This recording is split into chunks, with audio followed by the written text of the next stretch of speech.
Oi pessoal, tudo bem? Aqui é Alexandre Angel, do canal Aprender Sempre. Hoje nós vamos ter uma sequência de vídeos falando a respeito da origem do povo hebreu e também de como foi possível criar o Estado de Israel. Por que Israel existe? É o nome da sequência desses vídeos. Nós temos aí uma sequência de vídeos gravada pelo professor Ock. O nome dele se escreve com H-O-C, então provavelmente essa é a pronúncia. E ele traz uma questão muito interessante a respeito da demonstração dos fatos históricos, do contexto de como foi criado o Estado, da origem do povo judeu, né, do povo hebreu, e como eles chegaram até lá, naquela região da Palestina.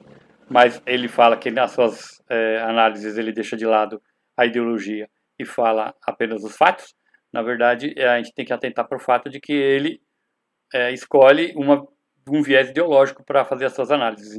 A maioria dos países do mundo tem dificuldades de trazer ordem e segurança. O território palestino e as organizações palestinas fracas, não capacitadas, também têm dificuldade de manter a ordem e a segurança. E por isso, esse processo tem que ser feito por etapas escalado e eles têm que ir ganhando confiança e capacidade de gerir isso do jeito certo. E nós temos ainda um outro agravante que começa em 67, né, depois do final da Guerra dos 6 Dias, e vai durar até os dias de hoje, e talvez é um dos temas mais falados e usados como crítica contra Israel, e que é uma crítica legítima. E, na verdade, Israel está errado, né, nesse ponto, e eles são considerados ilegais internacionalmente, que são os assentamentos. E o que são os assentamentos? Vejam aqui esses pontinhos todos esses pontinhos aqui roxo, são assentamentos. Então, aqui a gente tem a Green Line, né, que é a linha depois de 67. Lembra que a resolução da ONU, toda a fronteira estabelecida depois da Guerra dos 6 Dias é a linha verde. Essa linha verde vai ser a base para um acordo de criação de 2 estados. E ela também é a base do que é usado em Oslo, ou se parte da premissa da linha verde. E aí reparem que para dentro da linha verde, o que é o espaço e territórios que Israel ocupa depois da guerra, começam a surgir assentamentos. O que são assentamentos? São colonos israelenses, são cidadãos israelenses que começam a construir casas aqui para o lado de lá. Israel está ocupando isso e eles entendem que eles têm que construir as suas residências e expandir o território de Israel para dentro desse espaço do que seria o Estado palestino. E como eu disse, aqui está a crítica a Israel e num eventual acordo, esses territórios têm que ser devolvidos, esses assentamentos têm que ser retirados, como foi feito em Gaza. Gaza existiam assentamentos e residentes israelenses dentro daquilo que é um território palestino. Em 2005, eles são retirados de Gaza, vou falar disso mais, mas eles são retirados e os israelenses têm que sair. Aqui tem que acontecer a mesma coisa. Óbvio que tem mais gente, é mais complicado, isso não vai ser tão simples, alguns lugares não vão conseguir retirar, mas aí tem que se fazer trocas de territórios. Nós tivemos algumas propostas de acordos de paz onde Israel oferece trocar territórios para cada linha verde em troca do que ele não conseguir devolver. Bom, então aqui encerra a primeira intifada e o desfecho dela são os acordos de Oslo, uma parte extremamente relevante para entender o conflito palestino-israelense. Nesse momento, nós temos um outro acordo de paz seguindo essa linha de raciocínio, né, essas bases que eu estou explicando para vocês. Território por paz, lá da resolução 242 que eu citei, só que agora é com a Jordânia. Então, Israel e a Jordânia vão assinar um acordo de paz e é dali que vai sair o acordo de administração da mesquita de Al-Aqsa, que é a mesquita colocada em Jerusalém, que é o lugar sagrado, o terceiro lugar mais sagrado para os muçulmanos, e a Jordânia é responsável pela administração deste local, desse lugar específico, apesar de o controle de Jerusalém estar com Israel depois da Guerra de 67. Mas quem cuida do que acontece lá dentro da mesquita e daquele espaço é a Jordânia, que assina o acordo de paz com Israel. E aí, então, caminhando na história, em 2000, no ano 2000, começa a segunda intifada.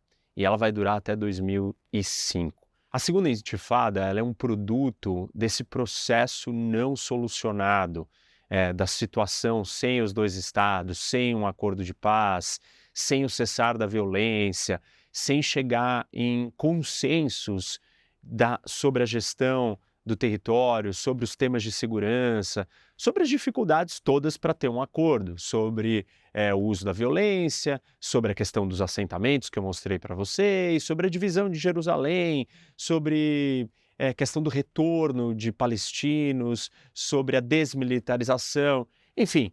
Os dois lados não chegaram num acordo. E não chegaram num acordo porque os dois não conseguem chegar num consenso, né? Não estão dispostos ou não chegam numa zona de acordo. Então, não tem acordo. E aí vem a segunda intifada. E o estopim dessa segunda intifada é a visita do Ariel Sharon, que é o líder israelense, à Esplanada das Mesquitas, que é um lugar sagrado em Jerusalém Oriental para os judeus e para os muçulmanos. Essa segunda intifada ela é mais violenta que a primeira. O uso de ataques terroristas suicidas contra restaurantes de civis, pontos de ônibus, cafés, é muito maior. Então, vai morrer mais palestinos e mais israelenses do que na primeira intifada. Israel não consegue mais conter o número de ataques terroristas que estão acontecendo nessa segunda intifada.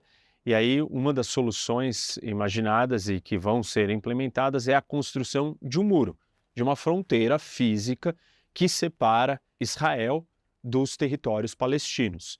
E assim, o muro causa controvérsia, né? Ele é criado com a lógica da segurança, trazer segurança para Israel, mas ele também não respeita a linha verde. Aí vou mostrar aqui para vocês entenderem, né? Eu tinha mostrado esse mapa para vocês, a linha verde é essa, que supostamente tudo para o lado de lá é o território palestino.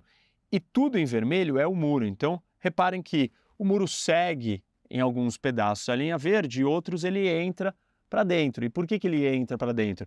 Porque tem assentamentos. Então, alguns problemas vão se misturando. A questão da segurança, a questão da fronteira não resolvida, a questão do assentamento se juntam e o muro vai sendo construído para trazer segurança, mas ele vai sendo construído englobando parte dos assentamentos para o lado de Israel e isso não respeita a linha verde. E aí traz mais problemas e muitos criticam, né, a posição do muro, outros criticam a simples existência do muro como uma barreira de separação.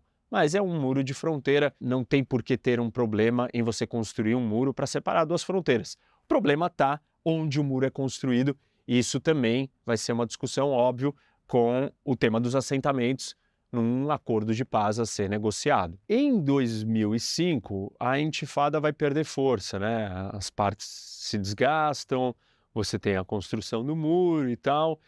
E aí, assim, a frustração e a desconfiança dos dois lados só cresceu. Então, eu estou contando para vocês, ao longo desses vídeos, né, do primeiro, do segundo e do terceiro, como que cada uma dessas situações, dessas guerras, desses confrontos, desses choques entre os dois lados, vai produzindo um outro problema, vai produzindo uma outra consequência. Às vezes é mais do mesmo que já existia, outras vezes problemas novos vão sendo surgidos, alguns deles não intencionais, e eles vão se agravando. Isso vai gerando mais desconfiança e mais frustração em ambos os lados, palestinos e israelenses. E neste momento, né, o Ariel Sharon ele acaba se tornando primeiro-ministro e aí ele toma uma decisão. Porque tudo isso que eu estou falando aqui para vocês é sobre a Cisjordânia. Mas lembrem-se que tem Gaza também. Gaza é um território menor e Gaza também tem a presença israelense, a ocupação. E aí o Sharon decide abandonar Gaza. A mesma coisa que acontece aqui, acontece lá numa escala menor. Só que Israel vira e fala assim, não importa que não tenha acordo, não importa que não tenha controle de fronteira, não importa que tenha segurança ou não, eu vou simplesmente sair, eu não vou mais querer controlar a fronteira lá dentro, eu não vou mais tentar policiar o que está acontecendo aqui dentro, se tiver explosivo não tem, se tiver homem-bomba, terrorismo, não quero saber, eu vou me retirar de Gaza e vou retirar os israelenses, os colonos, os assentamentos que tem dentro de Gaza. E aí ele faz isso à força. E eu já falei isso em vários outros vídeos, nos 5 mitos da guerra, né? Eu explico que Israel não está dentro de Gaza, e aí ele retira esses colonos israelenses, são por volta de 8, 9 mil israelenses que não querem sair, são retirados à força pela polícia e pelo exército de Israel de dentro de Gaza. Entrega o território inteiro, incondicionalmente, unilateralmente, de volta para os palestinos. E fala, tá bom, é todo de vocês. Isso é um grande experimento do ponto de vista, né, dos israelenses. Falaram assim, bom, a gente não consegue chegar num acordo final, eles não abdicam do uso da violência, você tem grupos terroristas ainda imaginando que Israel vai deixar de existir, tentando atacar civis israelenses. Vamos testar e dar para eles, vamos ver o que vai acontecer. E aí Israel entrega Gaza e óbvio que a ideia de que devolver o controle e o território pode trazer a paz não acontece em Gaza. Então vocês imaginam que com toda essa história, com toda essa bagagem que eu estou contando aqui para vocês, nós podemos replicar esse mesmo raciocínio para a Cisjordânia. Muitos em Israel vão dizer o seguinte, se fizer a mesma coisa aqui, esse território vai virar uma grande base de ataque a Israel. E aí, com a questão geopolítica e geográfica desse território, Israel corre um risco muito maior. Então, não se chegamos a uma solução aqui e a base, o ponto, parte do problema está muito ligado com o que nós estamos assistindo hoje em dia na guerra do Hamas dentro de Gaza, usando aquele território só para violência, tendo na sua carta de fundação que Israel não tem que existir e que ele tem um projeto de destruir Israel, os judeus, e isso faz os israelenses olharem e ficarem travados e, enfim, enquanto isso, você tem movimentos que continuam expandindo assentamentos, né, por parte de Israel e vai complicando ainda mais a percepção dos dois lados. Avançando mais um ano na história, em 2006 nós vamos ter a Segunda Guerra do Líbano. E a primeira ela foi causada pela OLP, que eram palestinos que caminharam para o território do Líbano, né? Aqui está Israel, a fronteira com o Líbano está aqui. Dessa vez, a guerra não é contra os palestinos no Líbano, mas contra a organização terrorista Hezbollah. E o Hezbollah é um braço xiita dentro do Líbano, né? Uma parte da população do Líbano é de muçulmanos xiitas que estão ligados com o Irã, e o Hezbollah é esse grupo terrorista, essa milícia, essa organização que ocupa, controla e faz parte do Líbano, mas é a parte mais poderosa e financiado e apoiado pelo Irã. Aí o Hezbollah faz um ataque aqui na fronteira com Israel, matando 3 soldados israelenses e capturando 2 outros.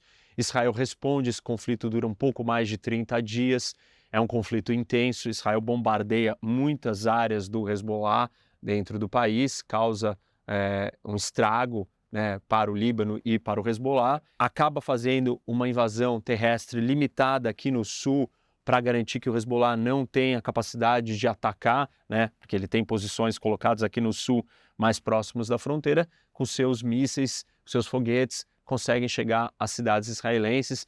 É um confronto intenso, de curta duração. O Líbano é muito criticado por não conseguir controlar uma parte do que acontece dentro do seu país, ou seja, né, o Hezbollah de muitas maneiras é mais forte que o governo do Líbano, mais poderoso militarmente, faz o que quer e quem acaba pagando o pato ou sofrendo as consequências disso é o resto da população do Líbano nesse sentido.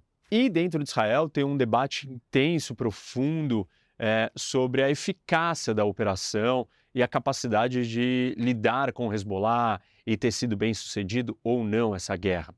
Mas o fato é que essa situação acaba estabelecendo uma posição de deterrence, né, de dissuasão de Israel com os seus inimigos terroristas, no caso, especificamente o Hezbollah. Porque depois dessa guerra, o Hezbollah não ataca mais Israel. As consequências, o estrago que o Hezbollah sofreu, acabam limitando e fazendo eles calcularem ou entenderem que não vale a pena entrar em guerra novamente com Israel. A questão da dissuasão, né, a demonstração de força, ela é muito importante nos conflitos ou na região como um todo. A lógica da força, ela faz muita diferença no Oriente Médio, pelos problemas de instabilidade, de segurança e de disputas. Então, mostrar força é uma maneira de inibir os seus adversários e inimigos a continuarem te atacando. É isso que Israel tentou lidar ou fazer com Hamas, não com Hezbollah, mas com Hamas, durante bastante tempo. Olha, se você me atacar, as consequências serão grandes e graves, então não faça isso. Isso deu certo com Hezbollah, porque desde então Hezbollah não entrou mais em guerra. Neste momento, com a guerra do Hamas, agora aqui em 2023, nós estamos discutindo se o Hezbollah vai ou não entrar. E até então ele tem lançado pequenos ataques, mas não se mostrou disposto a entrar numa guerra aberta contra Israel. Talvez porque em 2006 o efeito dissuasório foi reestabelecido e funcionou para segurar o Hezbollah hoje em dia.